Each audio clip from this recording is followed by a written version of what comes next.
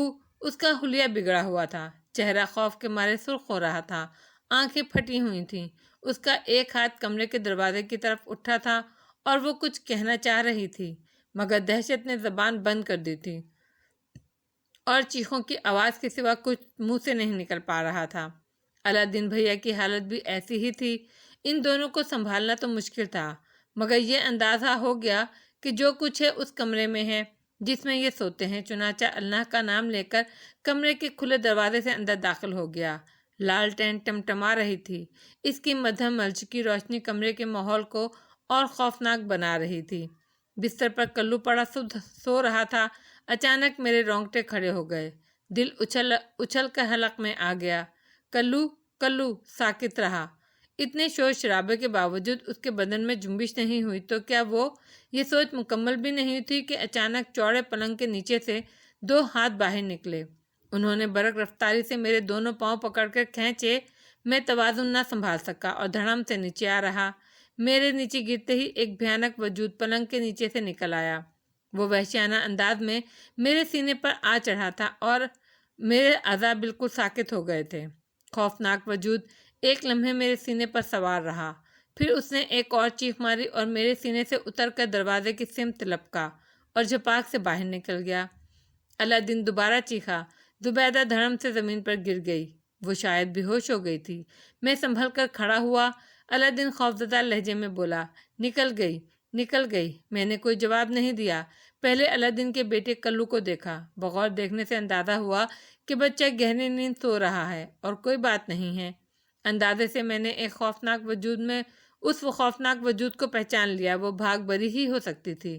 الادین ایک طرف بیوی کو سنبھال رہا تھا اور دوسری طرف بیٹے کے لیے فکر مند تھا۔ تمہارا بیٹا سو رہا ہے، بالکل ٹھیک ہے، میں نے اسے بتایا۔ ارے زبیدہ ہوش میں آ، کلو ٹھیک ہے، اسے کچھ نہیں ہوا۔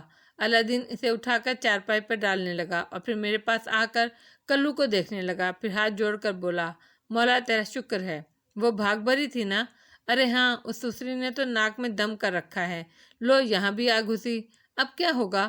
مولا نہ چاہے کہ اگر ہم نہ جاگ نہ جاتے تو کیا ہوا؟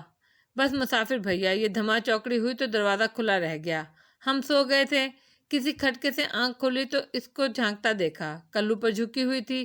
ہم سمجھے کہ مولا نہ کرے، مولا تیرا لاکھ لاکھ شکر ہے۔ اللہ دین نے سجدہ کرنا شروع کیا۔ کچھ دیر کے بعد زبیدہ بیگم ہوش میں آئیں، چیخیں مار کر رونے لگیں۔ بڑی مشکل سے انہیں یقین آیا کہ کلو زندہ ہے۔ نہ جانے کیا اول فول بکنے لگیں۔ میں واپس اپنے کمرے میں آ گیا۔ رات تقریباً پوری ہی گزر چکی تھی۔ اس کے بعد نیند نہیں آئی۔ نماز سے فراغت پا کر باہر نکل آیا۔ بڑی خوشگوار صبح تھی۔ باہر تو ننھے ننھے پرندے چہلیں کر رہے تھے۔ الادین بھی میرے پاس آ گیا۔ میں نے مسکرا کر اسے دیکھا تو وہ فکر مندی سے بولا، بڑی مشکل آ گئی ہے مسافر بھیا، اب ہوگا کیا؟ سب ٹھیک ہو جائے گا، فکر مت کرو۔ گھر والی تو بری طرح ڈر گئی ہے، بخار آ گیا ہے بیچاری کو۔ ویسے اب تو کچھ گڑبڑ لگے ہے مسافر بھیا۔ کیا؟ بھاگ بری ڈائن بن ہی گئی، بال بال بچ گیا ہمارا کلو، الادین نے کہا۔ میرے پاس کہنے کے لیے کچھ نہیں تھا۔ کیا کہتا؟ کوئی فیصلہ کن بات کہنا مشکل ہی تھا۔ چائے بنا لیں، ناشتے میں کیا کھاؤ گے؟ جو بھی مل جائے گا، میں نے کہا، اور الادین چلا گیا۔ میں خیالات میں کھو گیا۔ وہ چہرہ اور وہ عمارت یاد تھی جسے مراقبے کے عالم میں دیکھا تھا۔ ہدایت کی گئی تھی کہ اب خود پر بھروسہ کروں۔ کمبل واپس لے لیا گیا تھا۔ امتحان تھا، مگر دل کو یقین تھا کہ امتحان میں پورا اتارنے والی بھی وہی ذات باری ہے جس نے اس امتحان کا آغاز کیا ہے۔ خیالوں میں جیب میں ہاتھ چلا گیا۔ کوئی مانوس شے نظر آئی، نکال کر دیکھا تو 4 روپے تھے۔ یہ تائید غیبی تھی۔ مجھے اس اعتماد پر یقین دلایا گیا تھا جو میرے دل میں تھا۔ میرا وظیفہ مجھے عطا کر دیا گیا تھا۔ بڑی تقویت ملی دل کو، اور اطمینان ہو گیا کہ جو کچھ ہوگا بہتر ہوگا۔ چائے پیتے ہوئے 3 روپے الادین کو دیے۔ وہ بولا، شرمندہ کر رہے ہیں بھیا، مگر اتنے کاہے کو؟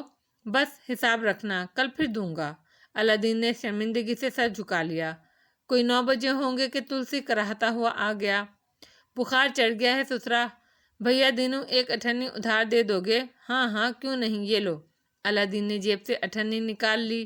یہ روپیہ بھی لے لو تلسی، فالتو پڑا ہے میری جیب میں۔ میں نے جیب سے روپیہ نکال کر تلسی کو دیا جو اس نے بڑی مشکل سے لے لیا۔ 11 بجے کے قریب میں بستی گھومنے نکل گیا۔ آبادی بہت چھوٹی تھی۔ ایک مسجد بھی بنی ہوئی تھی مگر نہایت شکستہ حالت میں۔ کوئی دیکھ بھال کرنے والا بھی نظر نہیں آیا۔ اندر داخل ہو گیا۔ صفائی ستھرائی کی، اذان بھی نہیں ہوئی۔ میں نے خود اذان دی لیکن ایک نمازی بھی نہیں آیا۔ نماز سے فارغ ہو کر گھومنے نکل گیا۔ کھیتوں اور جنگلوں کے سوا کچھ نہیں تھا۔ ہاں، کافی دور نکل آنے کے بعد ایک مٹھ نظر آیا۔ اس کے عقب میں ایک سیاہ رنگ کی عمارت بھی نظر آئی۔ قدم اسی جانب اٹھ گئے۔ عمارت کے اطراف میں انسانی قد سے اونچی جھاڑیاں نظر آ رہی تھیں۔ ان کے درمیان پیلی سی پگڈنڈی بھی پھیلی ہوئی تھی۔ یہ اسی عمارت تک جاتی تھی۔ میں اسی پگڈنڈی پر آگے بڑھتا رہا۔ راستے میں کئی جگہ سانپوں کی سرسراہٹ بھی سنائی دی۔ یقیناً ان جھاڑیوں میں سانپ موجود تھے۔ میں نے اس بنی ہوئی عمارت کو بڑے عجیب طریقے کی بنی ہوئی تھی اسے دیکھا، لیکن میرے لیے دلچسپی کا باعث تھی۔ میں آگے بڑھتا ہوا اس کے دروازے پر پہنچ گیا، اور پھر اچانک ہی میرے دماغ کو ایک جھٹکا لگا۔ استغراق میں جو عمارت میں نے دیکھی تھی اس وقت یقیناً وہی میری نگاہوں کے سامنے تھی۔ کم از کم اس سلسلے میں مجھے اپنی یادداشت پر بھروسہ تھا۔ دل بڑی تیزی سے دھڑکنے لگا۔ اس کا مقصد ہے جو ہدایت کی گئی وہ بالکل مکمل اور یقینی طور پر صحیح تھی۔ مجھے یہاں سے کوئی رہنمائی ملے گی۔ وہی محرابیں، وہی دروازہ۔ آگے بڑھتا ہوا اس بڑے سے ٹھنڈے ہال میں پہنچ گیا جو نیم تاریک تھا۔ بس کچھ روشن دانوں سے جھلکنے والی روشنی نے ماحول کو تھوڑا سا منور کر دیا تھا، ورنہ شاید نظر بھی نہ آتا۔ درمیان میں ہنومان کا مجسمہ استدا تھا۔ ہاتھ میں گزر لیے ہنومان کا وہ بت بہت خوفناک نظر آ رہا تھا۔ اس سنسان ماحول میں یوں لگ رہا تھا جیسے ابھی بت اپنی جگہ سے آگے بڑھے گا اور مجھ پر حملہ آور ہو جائے گا۔ میں نے اس کی آنکھوں میں ایک غیر معمولی چمک دیکھی۔ حالانکہ پتھر کا تراشا ہوا بت تھا لیکن آنکھیں جاندار معلوم ہوتی تھیں۔ میں ان آنکھوں میں آنکھیں ڈال کر دیکھتا رہا لیکن بت میں کوئی جنبش نہیں ہوئی۔ یہ صرف تنہائی اور ماحول کا دیا ہوا ایک تصور تھا۔ البتہ یہ بات میں اچھی طرح جانتا تھا کہ میری رہنمائی بے مقصد نہیں کی گئی ہوگی۔ آگے ہو کر بت کے بالکل قریب پہنچ گیا۔ ہلکی ہلکی سرسراہٹوں سے یوں محسوس ہوا تھا جیسے آس پاس کوئی موجود ہے لیکن نظر کوئی بھی نہیں آ رہا تھا۔ میں نے بت کے قدموں میں دیکھا اور دوزانوں بیٹھ گیا۔ استغراق میں مجھے ان قدموں کے نزدیک کوئی سیاہ شے پھڑکتی ہوئی نظر آئی تھی، لیکن اس وقت یہاں کچھ نہیں تھا۔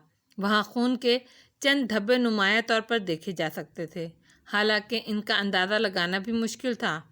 میں نے الٹے ہاتھ سے خون کو تھوڑا سا رگڑ کر دیکھا تو وہ اپنی جگہ سے چھٹ گیا اور اس کے چھوٹے چھوٹے ذرات میری انگلی میں لگے رہ گئے۔ اس کے بعد میں نے اس ہال کے ایک گوشے کا جائزہ لیا۔ اندرونی سمت ایک دروازہ بنا ہوا تھا۔ ہمت کر کے میں اس دروازے سے اندر داخل ہو گیا۔ چھوٹا سا ایک صحن تھا لیکن بالکل خالی، کوئی شے موجود نہیں تھی۔ وہاں سے باہر نکل آیا اور یوں لگا جیسے کوئی بھاگ کر دروازے سے باہر نکل گیا ہو۔ تیزی سے دوڑتا ہوا باہر آیا اور دور دور تک نگاہیں دوڑائیں، لیکن کوئی بھی تو نہیں تھا۔ جو تھا اسے تلاش کرنا ناممکن تھا، کیونکہ آس پاس بکھری ہوئی جھاڑیوں میں تو اگر سینکڑوں انسان بھی چھپ جاتے تو ان کا سراغ لگانا ممکن نہیں تھا۔ یہ جگہ یقینی طور پر بہت پراسرار تھی۔ بھاگتے ہوئے قدموں کا تعاقب کرتا ہوا میں باہر نکلا تھا، لیکن ابھی وہاں بہت سی چیزیں جائزہ لینے کے لیے موجود تھیں۔ چنانچہ پھر اندر داخل ہو گیا اور ایک بار پھر ہال میں ادھر ادھر دیواروں، کونوں، کھدروں کو تلاش کرنے لگا۔ صاف ظاہر ہو رہا تھا کہ یہ جگہ انسانی پہنچ سے دور نہیں ہے۔ دیوار میں 2 مشعل گڑی ہوئی تھیں جن میں نہ جانے کیا چیز جلائی جاتی تھی۔ روئی سے بنے ہوئے بتیاں ان مشعلوں میں تراشے ہوئے دیوں میں پڑی ہوئی تھیں اور ایک عجیب سے رنگ کا موم جیسا مادہ بھی موجود تھا۔ یہ بتیاں یقیناً روشن کر دی جاتی ہوں گی۔ ہو سکتا ہے یہاں پوجا ہوتی ہو۔ ظاہر ہے مذہب کے متوالے اپنے اپنے دھرم کے مطابق یہ عمل کرتے ہی ہیں، لیکن جگہ بے حد بھیانک اور پراسرار تھی۔ میں نے اس کا پورا جائزہ لیا اور اس کے بعد وہاں سے بھی باہر نکل آیا۔ جھاڑیوں کے درمیان سے گزرتا ہوا ایک بار پھر کھیتوں کے قریب پہنچا۔ 4-5 افراد پر مشتمل ایک گروہ نظر آیا جو ہاتھوں میں لاٹھیاں لیے چوکنے انداز میں آگے بڑھ رہا تھا۔ یہ سب غیر مانوس شکلوں والے تھے، لیکن شاید وہ مجھے جانتے تھے۔ تیکھی نگاہوں سے مجھے دیکھنے لگے اور میری طرف اشارہ کر کے باتیں کرنے لگے۔ میں خود ہی ان کے قریب پہنچ گیا۔ میں نے کہا، کیا کر رہے ہو بھائی؟ اسی چڑیل کو تلاش کر رہے ہیں۔ ڈائن بچ کر کہاں جائے گی ہمارے ہاتھوں سے؟ ارے بستی میں آگ لگا دی ہے اس نے، ہر گھر میں رونا پیٹنا مچا ہے سسری کی وجہ سے۔ بھگوان کی سوگند، نظر آ جائے جیتا نہیں چھوڑوں گا۔ میں نے ایک ٹھنڈی سانس لی اور وہاں سے آگے بڑھ گیا۔ پھر جان بوجھ کر نہیں گیا اس طرف، بس ایسے ہی کچے پکے مکانوں کے بیچ سے نکلا کہ سامنے مکھیا کا گھر نظر آ گیا۔ غالباً یہ عقبی راستہ تھا۔ یوں ہی ٹہلتا ہوا آگے بڑھا اور اس گھر کے قریب پہنچ گیا، لیکن آج بھی وہاں تماشا ہو رہا تھا۔ بیچارے تلسی کو دیکھا جسے 2 آدمی پکڑے ہوئے لا رہے تھے اور 4-5 اس کے پیچھے چل رہے تھے۔ چوپال پر ٹھاکر صاحب بدستور بیٹھے ہوئے تھے۔ حالانکہ دوپہر کا وقت تھا، لیکن ٹھاکر صاحب قصہ نپٹانے آ گئے تھے۔ میں بھی تیز قدموں سے آگے بڑھتا ہوا ان کے قریب پہنچ گیا۔ ٹھاکر صاحب کس قدر ناخوشگوار انداز میں ان لوگوں کو دیکھ رہے تھے۔ وہ بولے، ارے تم اس بیچارے کے پیچھے کاہے پڑ گئے ہو؟ آخر مار دو سسرے کو، 2 لٹھیاں مارو، بھیجا نکال دو، باہر کرو، جان تو چھوٹے۔ ٹھاکر جی جھوٹ نہیں کہہ رہے ہم لوگ، سوگند لے لو ہم سے بھی اور اس سے پوچھو رات کو بھاگ بری اس کے پاس آئی تھی یا نہیں۔ کیوں رے بھیا تو بتا، کیا کریں تیرا ہم؟ ارے بستی چھوڑ کر ہی چلا جا پاپی، کہیں مارا جائے گا ان لوگوں کے ہاتھوں۔ دھت تمہارے کی، ارے آئی تھی کیا وہ تیرے پاس؟ آئی تھی ٹھاکر، تو پھر تو نے پکڑا اسے؟ پکڑا تھا، مگر ان لوگوں نے پتھر مار مار کر ہمارا ستیہ ناش کر دیا۔ وہ ہمیں دھکا دے کر نکل بھاگی۔ یہ جھوٹ بولتا ہے ٹھاکر، اس نے اسے پتھروں سے بچانے کے لیے اپنے بدن کے نیچے چھپا لیا تھا۔ تو پاپیو بھیا تو ہے نا، کیا کرتا؟ ارے تم لوگوں کو بھگوان کا خوف ہے کہ نہیں؟ ساری بستی پر تباہی لاؤ گے۔ تم مجھے بتاؤ، ٹھنڈے من سے بتاؤ، سوچ کر تمہاری بہن پاگل ہو جائے، کوئی اس پر الزام لگائے کہ وہ ڈائن ہے اور تم نے اپنی آنکھوں سے نہ دیکھا ہو، تو کیا مروا دو گے اسے؟ بستی والوں کے ہاتھوں پتھر مار مار کے سر کھلوا دو گے اس کا؟ ارے اس نے اگر ایسا کیا بھی ہے تو کون سا برا کام کیا؟ کیا تم یہ بات کہنا چاہتے ہو کہ یہ بھی اپنی بہن کے ساتھ بچوں کو مارتا ہے؟ بولو، جواب دو۔ اگر ایسا نہیں ہے تو اس بیچارے کے پیچھے کیوں پڑ گئے ہو؟ جاؤ پکڑ لو کہیں سے بھاگ بری کو، لے آؤ سسری کو میرے پاس۔ میں خود تم سے کہوں گا کہ جان نکال لو اس کی۔ ارے کسی نے ٹھیک سے دیکھا تو ہے نہیں اور پڑ گئے پیچھے۔ دیکھو، میں نے تم سے پہلے بھی کہا تھا اور اب بھی کہہ رہا ہوں کہ اسے سمجھ لو۔ تلسی کو اس کے بعد اگر کسی نے ہاتھ لگایا تو مجھ سے برا کوئی نہیں ہوگا، اور بھاگ بری کے بارے میں بھی میں تم سے یہی کہتا ہوں۔ دیکھ لو، پکڑ لو تو جان سے مت مارنا، پہلے میرے سامنے لے کر آنا۔ میں نے کسی کو نہیں کھا جائے، میرے سامنے کسی کو نہیں کھا جائے گی، سمجھے؟ سورماؤ، اس بیچارے کو بار بار پکڑ کر لے آتے ہو۔ یہ انصاف نہیں ہے ٹھاکر صاحب۔ یہ آواز جنک رام کی تھی۔ ہے جنک رام بھیا، ہم جانے ہیں تیرے من میں آگ لگی ہے، پر ایسا تو نہ کر جیسا تو کر رہا ہے۔ بھاگ بری پھر پکڑ کے لے آئے گا تو ہم تجھ سے کچھ نہیں کہیں گے۔ اس بیچارے کی جان کے پیچھے کیوں لگ گئے ہو؟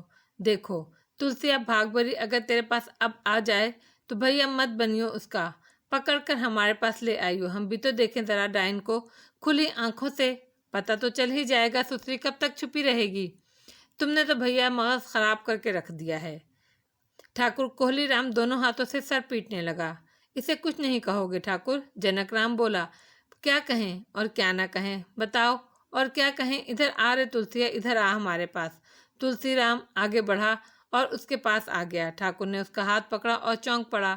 ارے تجھے تو تاپ چڑھا ہے؟ کل سے پیٹ رہا ہوں ٹھاکر، دن بھر مارا، رات کو مارا، تاپ نہ چڑھے گا تو اور کیا ہوگا؟ تلسی رام رو کر بولا اور ٹھاکر کا چہرہ غصے سے سرخ ہو گیا۔ پاپیو، جان لیے بنا نہ چھوڑو گے اسے؟ ارے کچھ شرم کرو، کچھ شرم کرو۔ سنو رے، کان کھول کر یہ سب کے سب۔ جنک رام تو بھی سن لے بھیا، تیرا دکھ اپنی جگہ، مگر تم سب نے مل کر ہمیں مکھیا بنایا ہے تو مکھیا کا مان بھی دے دو۔ اس کے بعد تلسی کو کوئی ہاتھ نہیں لگائے گا، ورنہ ہم پولیس کو بلائیں گے اور پھر کسی کی نہیں سنیں گے۔ اس کا پارٹ لے رہے ہو ٹھاکر؟ کسی نے کہا۔ چور سیارو، چور سیا، ٹھاکر نے کسی کو آواز دی اور ایک قوی ہیکل آدمی آگے بڑھ آیا۔ دیکھو تو کون بولا؟ پکڑ لو اسے اور 20 جوتے لگا دو اس کی کھوپڑی پر۔ کون بولا تھا پاٹ والی یہ بات؟ ٹھاکر نے آنکھیں نکال کر مجمع کو گھورتے ہوئے کہا، لیکن دوبارہ کوئی نہیں بولا۔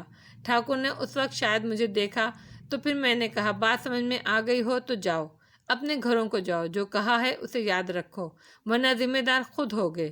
زبان مت چلاؤ حرام خورو ہم سے، جاؤ سب جاؤ۔ لوگ گردنیں جھکائے چل پڑے۔ میں بھی واپسی کے لیے مڑا تو ٹھاکر نے جلدی سے کہا، ارے او دروغہ جی، تم کہاں چلے؟ ذرا ادھر آؤ ہمارے پاس۔ میں جانتا تھا دروغہ سے کہا گیا ہے۔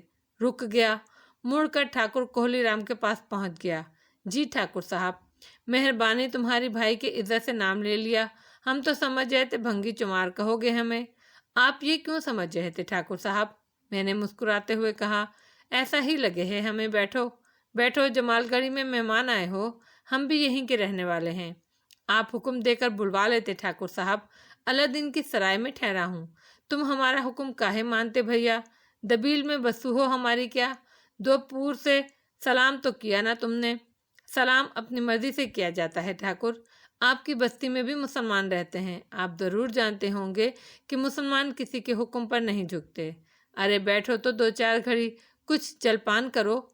شکریہ، میں بیٹھ جاتا ہوں۔ تم خوب پھنسے ہو اس پھیر میں، بستی میں کسی سے ملنے آئے تھے یا ایسے ہی گزر رہے تھے؟ بس گزر رہا تھا ٹھاکر، پتہ نہیں میری بدقسمتی تھی یا کسی اور کی کہ میں نے وہ منظر دیکھ لیا۔ بھگوان جانے کیا سچ ہے کیا جھوٹ، فیصلہ تو بھگوان ہی کرے گا۔ بھاگ بری باولی ہو گئی ہے، بچے مر گئے تھے، اس کے پتی بھی مر گیا ہے بیچارہ، مگر اسے کیسے ہے ایسا کیسے ہو گیا؟ ایسی عورت ڈائن بن گئی؟ وہ باولی تو ہے، ہو سکتا ہے بچے کی لاش پڑی ہو اور وہ پاگل پن میں اس کے پاس بیٹھ کر اسے ٹٹولنے لگی ہو۔ تم نے غور سے اسے دیکھا تھا؟ وہ بچے کو مار رہی تھی۔ پہلے بھی بتا چکا ہوں، اس کی پیٹھ تھی میری طرف۔ بھگوان جو کرے اچھا کرے، بستی والے اسے چھوڑیں گے نہیں۔ ہم تو کچھ اور سوچ رہے ہیں، پولیس لا کر بھاگ بری کو پکڑوا دیں، پولیس جانے اور اس کا کام۔ ابھی ٹھاکر نے اتنا ہی کہا تھا کہ اندر سے ایک لمبی تڑنگی عورت نکل آئی اور کرخت لہجے میں بولی، تمہیں پنچایت لگانے کے علاوہ اور کوئی کام بھی ہے؟ جب دیکھو پنچایت لگائے بیٹھے ہو، کاکا بلا رہے ہیں اتنی دیر سے۔ میں نے عورت پر نگاہ ڈالی اور دفعتاً دل دھک سے رہ گیا۔ یہ چہرہ اجنبی نہیں تھا، یہ وہی چہرہ تھا جسے میں نے مراقبہ کرتے ہوئے دیکھا تھا، اچھے نقوش مگر کرختگی لیے ہوئے۔ ٹھاکر بوکھلا کر اٹھا اور جلدی سے بولا، ہاں ہاں بس آ ہی رہے تھے۔ اچھا بھیا، پھر کبھی آؤ، آدمی بھیجیں گے تمہارے پاس، کبھی جلپان کرو ہمارے ساتھ۔ اچھا۔ وہ اٹھ کر اندر چلا گیا، لیکن میرا ذہن چکرایا ہوا تھا۔ وہی چہرہ، 100% وہی۔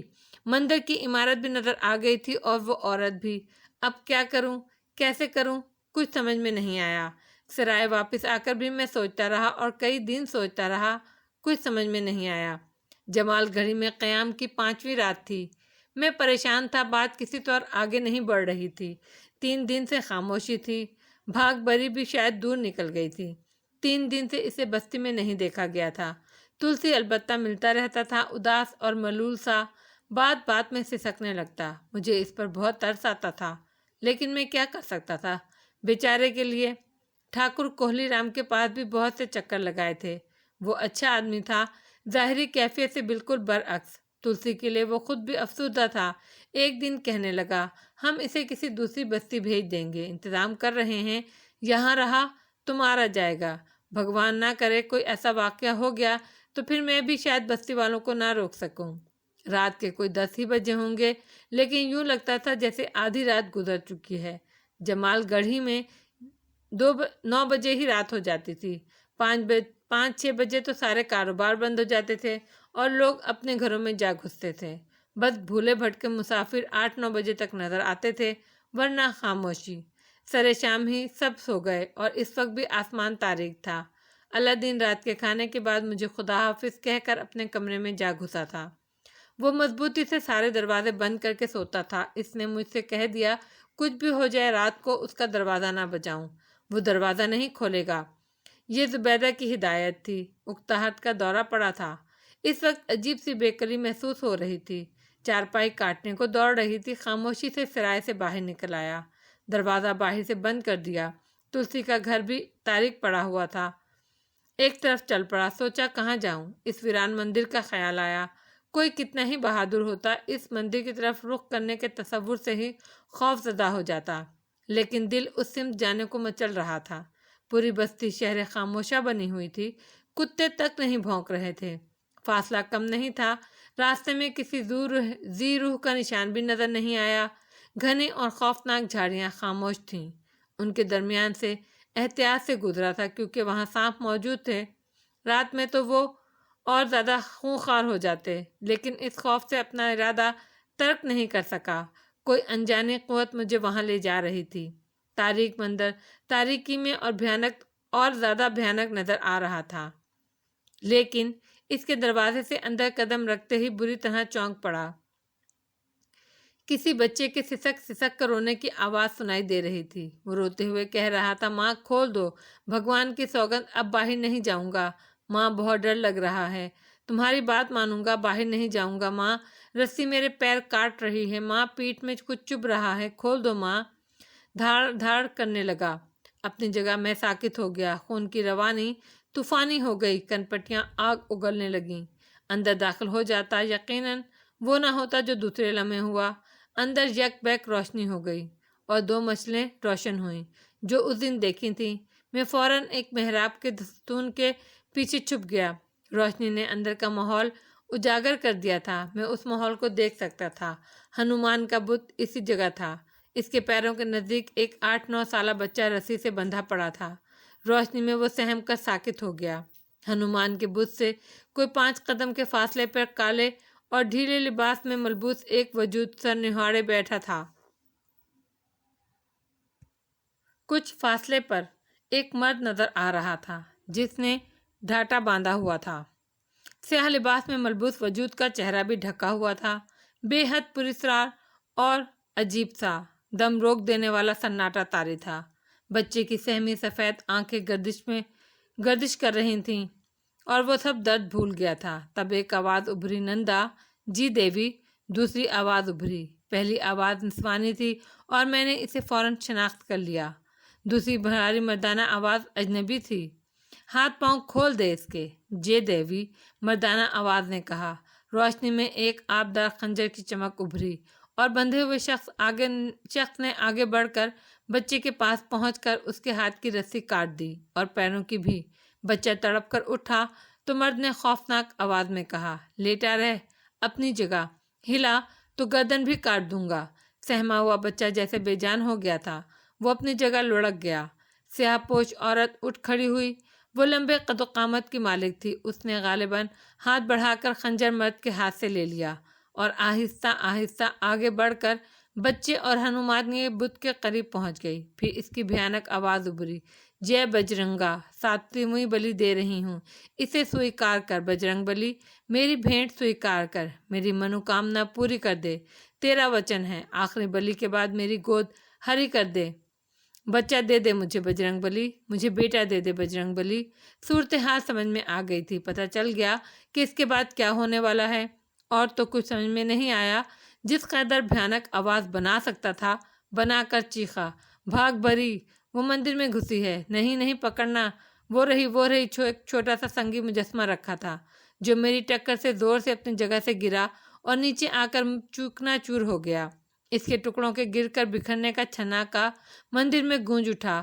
مجھے خود یوں محسوس ہوا جیسے میرے ساتھ بے شمار لوگ چیخ رہے ہوں، اور نتیجہ نکل آیا، عورت سے پہلے مرد باہر بھاگا، اس کے پیچھے عورت کلانچے لگاتی ہوئی باہر نکل گئی۔ وہ مشل جلی چھوڑ گئے تھے۔ اپنے عمل کو پختہ کرنے کے لیے میں نے اور زور زور سے چیخنا شروع کر دیا، اور رات کے پرہول سناٹے میں میری چیخیں دور دور تک پھیل گئیں۔ بچے نے دہشت سے دوبارہ رونا شروع کر دیا۔ میں جلدی سے اس کے پاس پہنچ گیا، مگر اس کا ہاتھ پکڑا تو وہ چیخ پڑا، مت مارو مجھے، مت مارو، اٹھ جا بیٹے، میں تجھے نہیں ماروں گا، اٹھ، میں تو تجھے بچانے آیا ہوں۔ کوئی بڑا ہوتا تو شاید زندہ ہی نہ رہ پاتا خوف کے مارے، لیکن بچہ تھا، اٹھ کر کھڑا ہوا۔ اب باہر نہیں کھیلوں گا، مجھے مت مارو چاچا، بالکل نہیں ماروں گا، میرے ساتھ چل۔ میں نے اس کا ہاتھ مضبوطی سے پکڑ لیا اور دروازے کی طرف بڑھتے ہوئے کہا، جانتا تھا باہر خطرہ ہے، کچھ بھی ہو سکتا ہے وہ جھاڑیوں میں چھپے ہوں، اکیلا پا کر حملہ کریں، مندر میں رکنے سے اور خطرہ تھا، آسانی سے گھیرا جاؤں گا، کسی نے اگر خبر کر دی اور مجھے اس بچے کے ساتھ دیکھ لیا گیا تو حالات مزید بگڑ سکتے تھے۔ سو نکل پڑا اور گاؤں کی طرف رخ کیا۔ اللہ کا نام لے کر باہر نکلا۔ رات کے بے قرار سناٹے میں کوئی آواز نہیں تھی۔ اس وقت تک خاموش رہا جب تک جھاڑیوں کے کھیت سے باہر نہ نکل آیا۔ پھر میں نے بچے سے پوچھا، کیا نام ہے تیرا؟ للو۔ پتا کا نام کیا ہے؟ گنگو۔ تیرا گھر کہاں ہے؟ پچھلی پلے۔ راستہ جانتا ہے اپنے گھر کا؟ ہاں۔ یہاں تجھے کون لایا تھا؟ میں نے پوچھا۔ بچے نے کوئی جواب نہیں دیا تو میں نے دوبارہ وہی سوال کیا، تجھے یہاں کون لایا تھا؟ میں نے پوچھا۔ بچے نے کوئی جواب نہیں دیا تو میں نے دوبارہ وہی سوال دہرایا، معلوم نہیں، اس نے جواب دیا۔ تو کھیل رہا تھا کہیں؟ نہیں، سو رہا تھا۔ کہاں؟ اپنے گھر میں۔ ماتا جی نے کہا تھا ڈائن پھر رہی ہے باہر، کلیجہ نکال کر کھا جائے گی، باہر مت کھیلو۔ ہم تو سو رہے تھے چاچا۔ پھر تو یہاں کیسے آ گیا؟ بھگوان کی سوگند ہمیں نہیں معلوم، ہم تو سمجھے ماتا جی نے باندھ دیا ہے، اس نے یہی کہا تھا کہ باہر کھیلنے گئے تو میں ہاتھ پاؤں باندھ کر ڈال دوں گی۔ میں نے گہری سانس لی، سمجھ گیا تھا کہ بچے کو بے ہوش کر کے لایا گیا تھا اور یقیناً وہی کھیل ہونے والا تھا جو پہلے 5 بچوں کے ساتھ ہوا، پھر 6 بچے کے ساتھ، اور اب یہ 7واں بچہ۔ بستی میں داخل ہو کر بچے سے اس کے گھر کا پتہ پوچھا اور وہ بتانے لگا۔ گھر والوں کو ابھی تک اس کی گمشدگی کا علم نہیں ہوا تھا کیونکہ گھر خاموش اور سناٹے میں ڈوبا ہوا تھا۔ دروازہ کھلا ہوا تھا، یہ یقیناً انہی لوگوں نے کھولا تھا جنہوں نے بچے کو اغوا کیا تھا۔ میں نے للو سے کہا، تیرے گھر والوں کو ابھی کچھ نہیں معلوم، جا دروازہ اندر سے بند کر لینا، جا اندر جا۔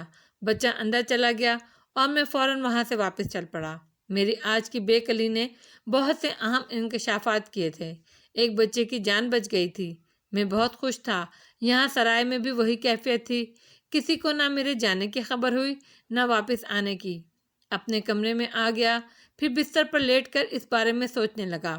ڈائن کا معمہ حل ہو گیا تھا، بھاگ بری بے قصور تھی،